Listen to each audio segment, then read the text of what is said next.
Hello കൂട്ടുകാരെ, എല്ലാവർക്കും എൻ്റെ ഒരു പുതിയ വീഡിയോയിലേക്ക് സ്വാഗതം. ഇന്ന് കുറച്ച് അയലമീൻ കിട്ടിയിട്ടുണ്ട്. അത് നമുക്ക് നന്നായിട്ട് കഴുകി വൃത്തിയാക്കി രണ്ടായിട്ട് കഷ്ണിച്ച് വെച്ചിരിക്കുകയാണ്. അത് നമുക്കൊന്ന് കറി വെച്ചാലോ. അപ്പോൾ അതിനായിട്ട് ആവശ്യമുള്ള സാധനങ്ങൾ എന്തെല്ലാമാണെന്ന് നോക്കാം. ഇഞ്ചി, വെളുത്തുള്ളി, ചുമന്നുള്ളി, കുരുമുളക്. ഞാനിവിടെ ഇഞ്ചിയും വെളുത്തുള്ളിയും ചായച്ച് വെച്ചിരിക്കുകയാണ്. ഒരു പാൻ അടുപ്പിലോട്ട് വെക്കുക. നല്ലപോലെ പാൻ ചൂടായതിനു ശേഷം നമ്മൾ കുറച്ച് വെളിച്ചെണ്ണ ഒഴിച്ച് കൊടുക്കുക. വെളിച്ചെണ്ണ നന്നായിട്ട് ചൂടായതിനു ശേഷം കുറച്ച് കടുകിട്ട് കൊടുക്കുക. കടുക് നന്നായിട്ട് വെളിച്ചെണ്ണ കിടന്ന് നന്നായിട്ട് പൊട്ടി വരണം. നന്നായിട്ട് പൊട്ടി വരുന്നതിന് ശേഷം കുറച്ച് ഉലുവായിട്ട് കൊടുക്കുക.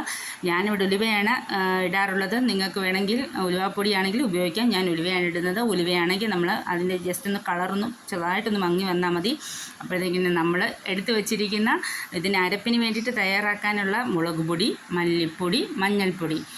ഞാനിവിടെ 1.5 സ്പൂണ് മല്ലിപ്പൊടി, 2 സ്പൂണ് മുളക് പൊടി, ഒരു 1/4 ടീസ്പൂണ് മഞ്ഞൾപ്പൊടി, ഇതെല്ലാം കൂടെ ആ എണ്ണയിലോട്ടിട്ട് നന്നായിട്ടൊന്ന് ചൂടാക്കി എടുക്കുക.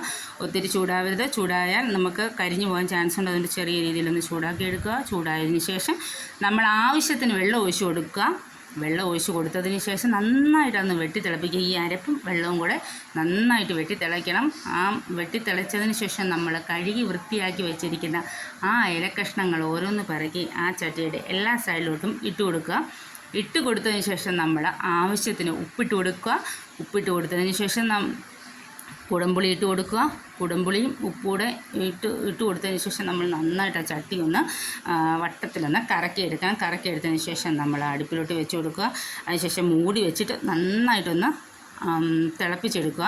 കുറച്ച് സമയത്തിന് ശേഷം നമ്മൾ ആ മൂടി ഒന്ന് തുറന്ന് നോക്കുക. തുറന്ന് നോക്കുമ്പോൾ നന്നായിട്ട് ഈ അയലക്കഷ്ണങ്ങൾ ആ അരപ്പിലെല്ലാം കിടന്ന് നല്ലപോലെ വെട്ടി തിളയ്ക്കുന്നത് കാണാം. അപ്പം നമ്മൾ ആവശ്യത്തിന് ഉപ്പുണ്ടോ പുളിയുണ്ടോ എന്നൊക്കെ നോക്കണം. അതിനുശേഷം കുറച്ച് വെളുത്തുള്ളി ഇഞ്ചിയും കൂടെ ചതച്ച് വെച്ചിരിക്കുന്നത് നമ്മൾ വഴറ്റി ഈ കറിക്കകത്തോട്ട് മീൻ കറിക്കകത്തോട്ട് ഇട്ട് കൊടുക്കുക.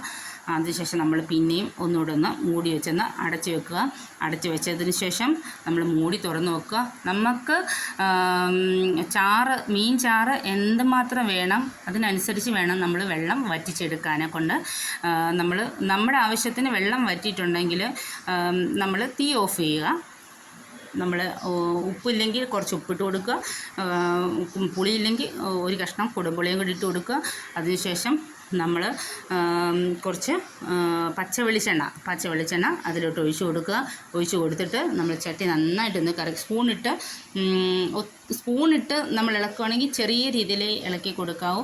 നന്നായിട്ടിട്ട് ഇളക്കി കൊടുത്താൽ മീൻ കഷ്ണങ്ങൾ പൊടിഞ്ഞു പോകാൻ ചാൻസ് ഉണ്ട്. ഇല്ലെങ്കിൽ ചട്ടി നന്നായിട്ടൊന്ന് കറക്കി എടുത്താലും മതി. അതിനുശേഷം കുറച്ച് പച്ചവെളിച്ചെണ്ണ ഒഴിച്ച് കൊടുക്കുക. പച്ചവെളിച്ചെണ്ണ ഒഴിച്ച് കൊടുത്തതിന് ശേഷം ഒരു കറിവേപ്പില അതിൻ്റെ മുകളിലോട്ട് വെച്ച് കൊടുക്കുക. നമ്മുടെ സ്വാദിഷ്ടമായ അയലക്കറി ഇവിടെ റെഡി ആയിട്ടിരിക്കുകയാണ്. എല്ലാവരും ട്രൈ നോക്കണം. എല്ലാവർക്കും ഇഷ്ടപ്പെട്ടിട്ടുണ്ടെങ്കിൽ ലൈക്ക് ചെയ്യുക, ഷെയർ ചെയ്യുക, കമൻറ്റ് ചെയ്യുക. Tata bye bye. See U.